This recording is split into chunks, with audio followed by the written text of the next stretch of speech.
I was in sales as a regular job, it was funny that sometimes the sales plans for the quarter would come down and they would have these little marks next to specific things they wanted us to sell. Maybe it was a particular type of an ad, or an ad in a certain product, or an ad in a certain geographic place, but they wanted us to focus on that thing. And when that little check mark was next to that item, what that meant was there was extra pay for doing that, more than you did the regular stuff. Welcome to Leading Leaders Podcast, 5-minute videos, 5 days a week. I'm Loren Norris with Leading Leaders Podcast. It came to be known in the language of the sales rep and the sales management team that you get more of what you incentivize. You get more of what you incentivize. So if you have a plethora of products, maybe 50 products that you sell over the course of the year, and you realize that product number 4 is actually falling behind in sales and there's no reason for it, you can add a little bonus to that one product, and product number 4 may skyrocket. As an example, when I was in sales, the internet was not a new thing, but the idea of web pages was a fairly new thing. And there were a lot of people who were like, well, I'd like to have a website, but they're so expensive to build. And we sold display advertising in the yellow pages. So we had a very similar concept to create a page on the web for a customer who doesn't have a website that was very much like their page in the book. The difference was, on the web, you kind of had all of those magazine style stuff, all the images, all the pictures, all the colors. It didn't matter if it was one color or 4 color. It didn't matter if it was black and white or all the colors of the rainbow. Same price. Then instead of paying someone thousands of dollars to build a web page, our art department would build that 1, 2, or 3 page site for you. And people could click right on it and call you, or click right on it and email you. And of course, we could track all that data so we would know if your ads worked.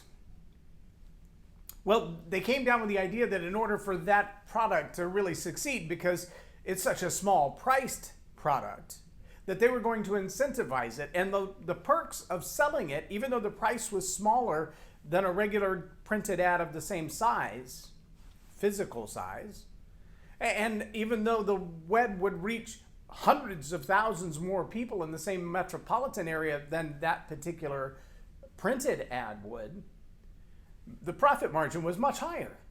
So you might spend thousands of dollars on a display ad in the printed product, and less than $100 each month on the same size ad on the web.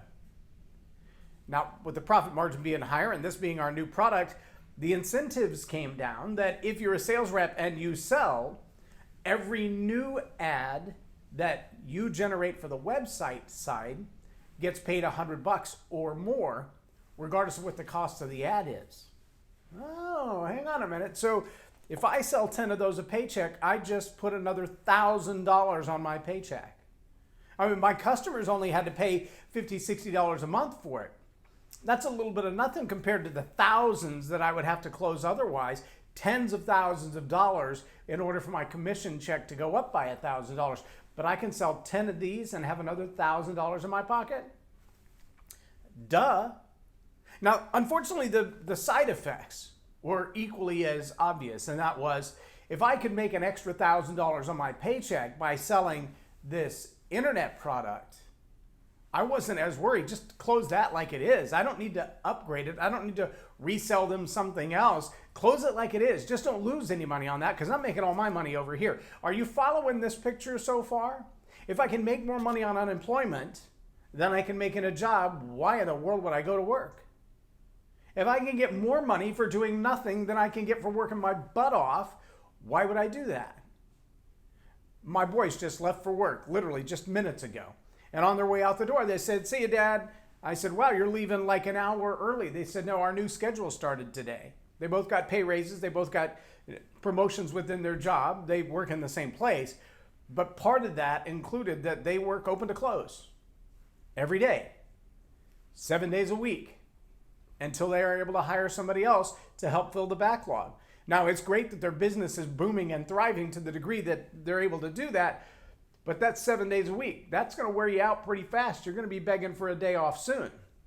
But talk about a fat paycheck, because all of that includes the pay raise, the extra title, and overtime. Well, do you want to work and have the extra money, or do you want to tell them, oh, you're working me too hard and so I quit? You get more of what you incentivize.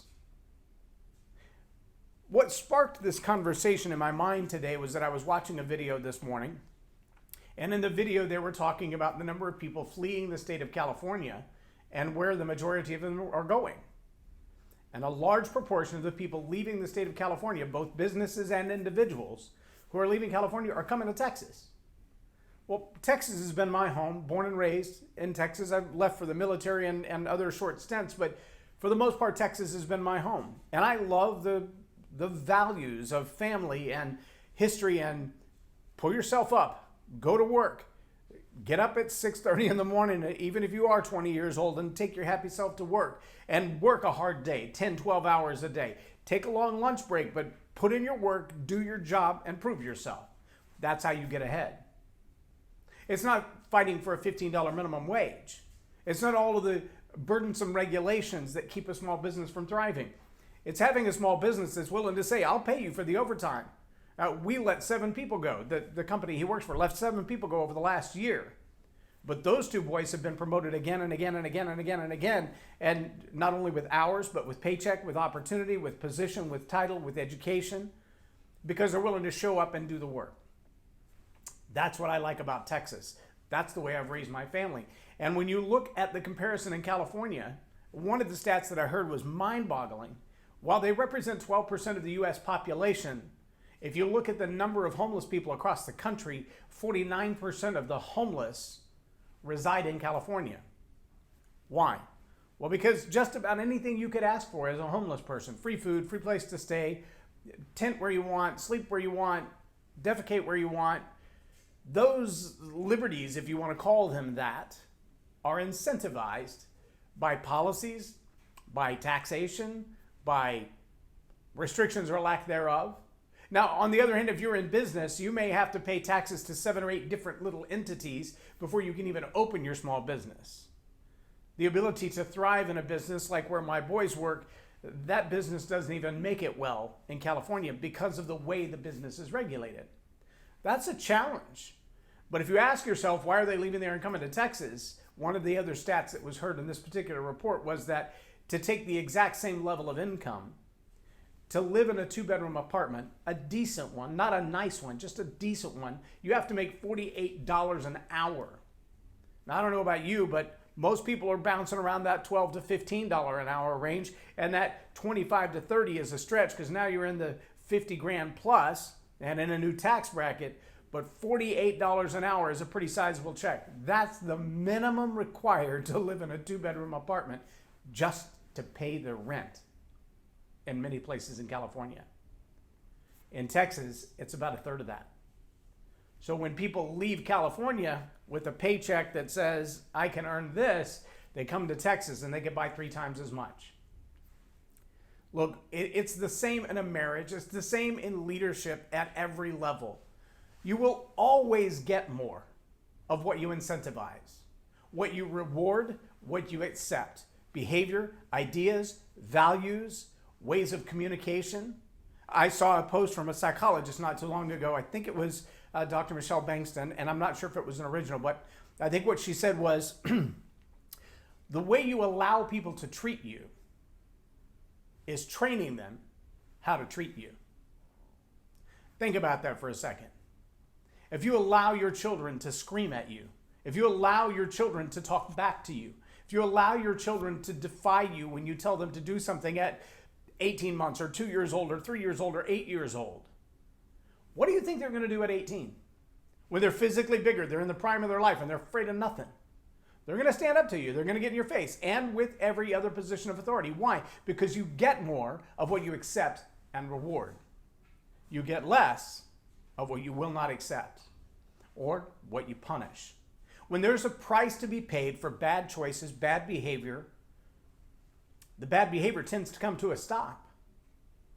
When there are rewards for what many would call bad behavior, the bad behavior doesn't stop.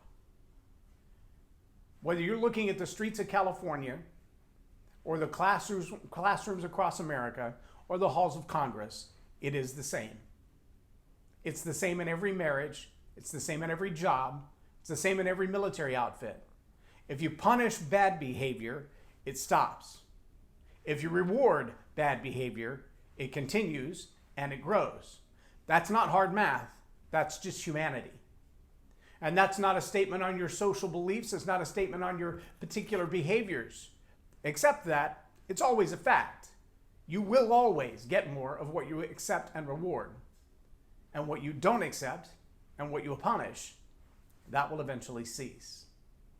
As a leader, I challenge you. Identify those core values, those principles, those beliefs, those practices, both in policy and in encounters. And ask yourself as a leader, am I rewarding the behavior that I want to see more of? Am I punishing or at least making it clear that I will not accept behavior that is not beneficial to myself, to our relationship, and to the organization? I'm Loren Norris with Leading Leaders Podcast for Tell It Like It Is TV. Have a blessed day.